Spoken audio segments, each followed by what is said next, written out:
अकोला जिल्ह्यातील कार्यकर्ते शत्रुघ्न बिडकर यांच्या कार्याचं कौतुक करण्यात आलंय। संघटनात्मक कार्यासह विविध सामाजिक आणि राजकीय उपक्रमांचे प्रभावी आयोजन केल्याबद्दल राज्याच्या उपमुख्यमंत्री आणि राष्ट्रवादी काँग्रेसच्या राष्ट्रीय अध्यक्षा सुनेत्रा पवार यांनी बिडकर यांच्या कार्याची दखल घेत जिल्ह्यातील राष्ट्रवादी काँग्रेसच्या संघटनात्मक कार्याचाही उल्लेख केला आहे। मूर्तिजापूरचे माजी आमदार स्वर्गीय तुकाराम बिडकर यांचे लहान बंधू शत्रुघ्न बिडकर यांनी मुंबईत राष्ट्रवादी काँग्रेसच्या माध्यमातून अकोला जिल्ह्यात राबवण्यात आलेल्या विविध उपक्रमांचा अहवाल सादर केला। या कार्याचा आढावा घेताना सुनेत्रा पवार यांनी बिडकर यांच्या नियोजनबद्ध कार्याचं कौतुक केलं।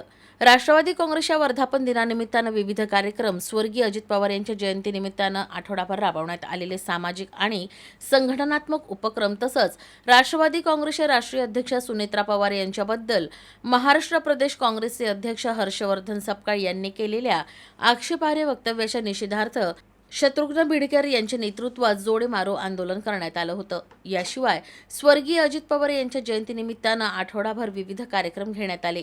या उपक्रमांचा समारोप शासकीय विश्रामगृहात राज्याचे सहकार मंत्री बाळासाहेब पाटील यांच्या प्रमुख उपस्थितीत करण्यात आला। या संपूर्ण कार्यक्रमाचं नियोजन आणि यशस्वी आयोजन केल्याबद्दल सुनेत्रा पवार यांनी शत्रुघ्न बिडकर यांचं विशेष कौतुक केलं। दरम्यान बिडकर यांच्या संघटनात्मक कार्याचं पक्षाच्या वर्तुळात सर्वत्र कौतुक होत असल्याची माहिती राष्ट्रवादी काँग्रेसचे उपाध्यक्ष विनोद मिरगे यांनी दिली।